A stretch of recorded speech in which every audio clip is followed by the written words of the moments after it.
चाय चाहिए क्या?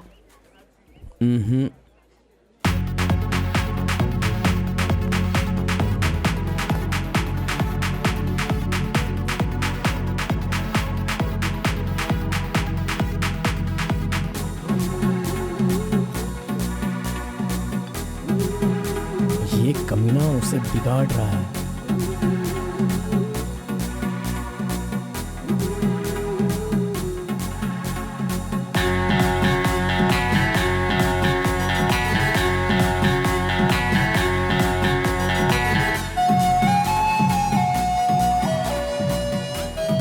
Okay, thank you.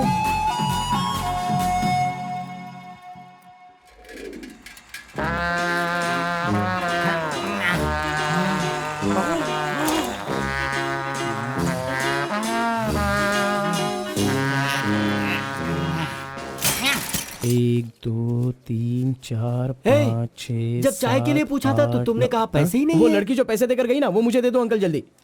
ये लो। इसके पास इतना सारा पैसा कहाँ से आया?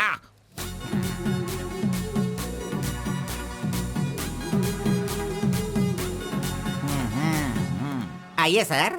क्यों मंजा गौड़ा जी, हाथी की सवारी करके बहुत थक गए हो क्या? बिना पानी पिए केनिया वाली लड़की के सामने जिम से आए हो, ऐसा बिल्डअप देने वाले हो क्या? ओवर स्मार्ट मत बनो, समझे? इतना पैसा कैसे आया तेरे पास? आपके जेब से आया। चोर कहेंगे। सुबह मैं चेक करना भूल गया था तो तुम मेरे जेब से पैसे निकाल लेगा। तूने इन पैसों को अपने बाप का पैसा समझा है क्या? अरे मेरे पगार से काट लेना। अच्छा चलो, ब्रेक टाइम खत्म हो गया, चलो आ जाओ, मैनेजर डांटेंगे। चलिए आप अपने हाथी पर जाइए। कमीने की औलाद, अभी मैं ये साइकिल नहीं चला सकता। चलो जल्दी बैठो, चलते हैं।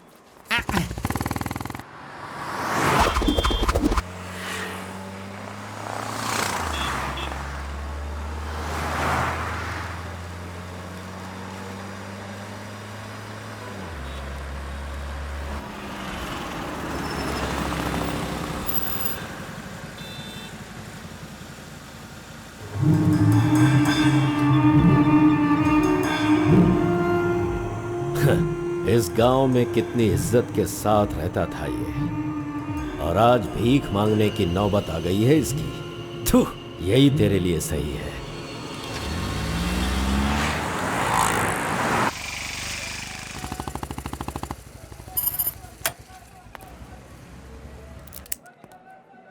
आज मंजा गौड़ा नहीं है, पान खाऊंगा आज जी भर के।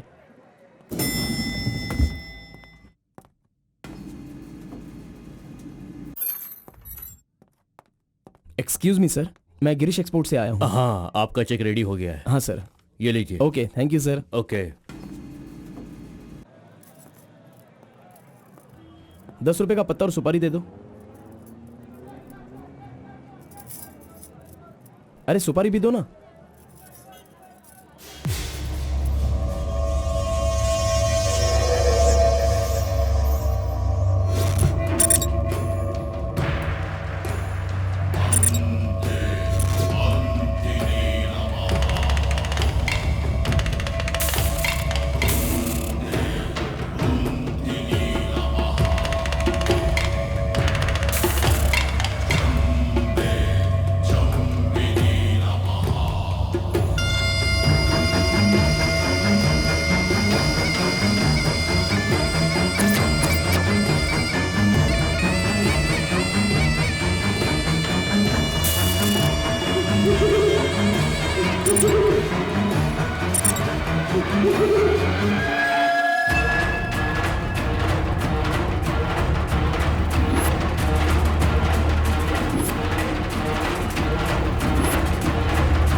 आरपी के बारे में कलिंगा को सही रास्ता दिखाने के लिए उसका वकील आर्कोलॉजिस्ट वेंकट स्वामी को लेकर आया है। Rice puller, it is not a small matter. इसकी एक बहुत बड़ी हिस्ट्री है। बहुत समय पहले इसे कैलाश पात्र कहते थे, लेकिन धीरे धीरे इसका नाम आरपी हो गया। इंडिया में ये एक बहुत बड़ा स्कैम बनकर के उभरा। इस मामले को मैं डील करता हूँ, मैं इसके बहुत पीछे पड़ा। तुम ये नोट कर दो बेटी। Okay sir. लेकिन इसकी सच्चाई क्या है ये कोई नहीं जानता। इसे पाने का मेरे दिमाग में एक रास्ता चल रहा है जो शायद काम कर जाए। मेरी समझ में थोड़ी थोड़ी बात आ रही है, बताइए ना सर।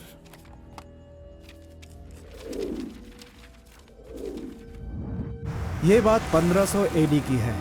भारत एक समृद्ध राष्ट्र था।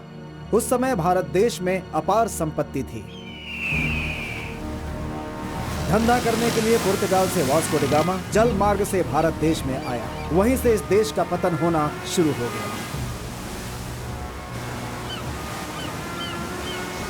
बहुत सारे लोगों ने इतिहास में वास्को डी गामा ने भारत की खोज की इस तरह का दावा करते हैं, लेकिन उसके आने के बाद भारत का जो नुकसान हुआ उसके बारे में हम नहीं बताते। वास्को डी गामा के बाद बहुत सारे लोग यहाँ कपड़े का धंधा करने के लिए बाहर से आए, जैसे फ्रेंच, डच और बहुत सारे लोग। मुगलों ने यहाँ आकर लोगों पर अत्याचार किया और यहाँ के मंदिरों को लूट कर ले गए। हिंदुस्तान में ब्रिटिश का राज्य आने से पहले एडवर्ड विलियम बेल नाम का एक अधिकारी, जो खुद एक आर्कियोलॉजिस्ट था, जो हिंदू मंदिरों के ऊपर शोध और अध्ययन कर रहा था। उस वक्त जब मुगल यहाँ के लोगों पर अत्याचार कर रहे थे और यहाँ के मंदिरों को लूट रहे थे, उस समय एक छोटे से विष्णु मंदिर में रात की पूजा कार्यक्रम में शामिल होने का उसे मौका मिला, जिसमें वो बड़ी तन्मयता के साथ उपस्थित हुआ। वहाँ उसकी मुलाकात एक सिद्धि प्राप्त व्यक्ति से हुई। उस व्यक्ति से मिलने के बाद और उसकी शक्ति को देखकर उसकी तपस्या से प्रभावित हुआ और उसे अपने साथ विष्णु मंदिर ले गया। तपस्वी ने अपने सिद्धि के द्वारा ये आरपी क्या है इसका ज्ञान प्राप्त कर लिया। फिर एडवर्ड ने सिद्ध पुरुष से सारी जानकारी ली और राइस पुलर को लेकर एडवर्ड विलियम बेल लंदन के लिए रवाना हो गया। उसी अपार शक्ति की वजह से इंग्लैंड ने पूरे विश्व में अपनी ताकत दिखाई और अपनी सत्ता का विस्तार, और एक ऐसा राष्ट्र बन गया जहां सूरज कभी नहीं डूबता था। यह सब संभव हुआ इस आरपी की वजह से। दूसरे विश्व युद्ध के दौरान उस आरपी की पावर से एटम बॉम्ब बनाने का इस्तेमाल इंग्लैंड ने किया था। तब से लेकर के अभी तक के इतिहास में इसी तरह के साक्ष्य हैं। आम जनता अब तक इसी को मानती और जानती आई है। और एक बात, विदेशों में इस आरपी की कीमत लाखों और करोड़ों में है। जहां तक मैं जानता हूं कि उस आरपी को पहचान सिर्फ एक महान और सिद्ध पुरुष ही कर सकता है। अब समस्या यह है कि इसके बारे में अध्ययन करने से यह पता चला कि इन घटनाओं से संबंधित कोई एक व्यक्ति जिंदा मिल जाए जिसके पास उस तरह की सिद्धि हो, तो हम लोग उस आरपी का काम आसानी से कर सकते हैं। इसलिए जरूरी यह है कि हमें पहले ऐसे व्यक्ति की तलाश करनी होगी, फिर हम आसानी से आगे बढ़ सकते हैं। Come on, go search for him.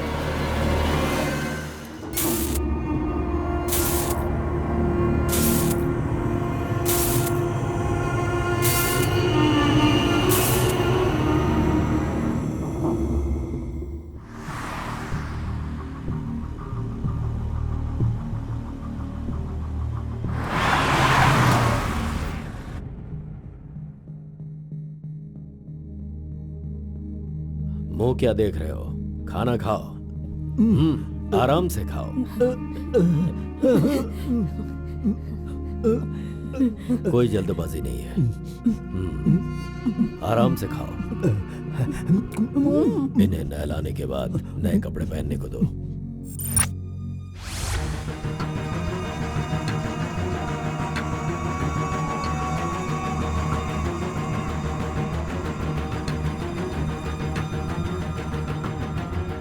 मैं समझ गया।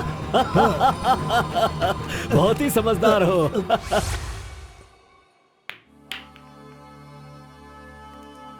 ये तो हमेशा इसके पीछे पीछे चिपक रहा है। बस अब बहुत हो गया, इसका कुछ तो करना होगा। इसका फोन नंबर लेना जरूरी है। हाँ बोलो भाई। अच्छा ठीक है, मैं कल आता हूँ। Yes. Oh hi. You Muthamma? Don't call me Mutamma. It irritates me. Call me M. Okay okay. But anyways, thanks for giving my ID card back. But the way you gave me the ID card was so embarrassing. What's your name? My name? Yes. Carbon. Carbon? What does that mean? C for carbon. Very funny. या सिर्फ या no छोड़ कर ये अंग्रेजी में तो कुछ बोल ही नहीं सकता है। Education? MBA from Symbiosis. By the way, what's your qualification? M.Com. M.Com. Nice. Which university? Gauripalliya University. What? My college, Gauripalliya area. Okay. Want phone number?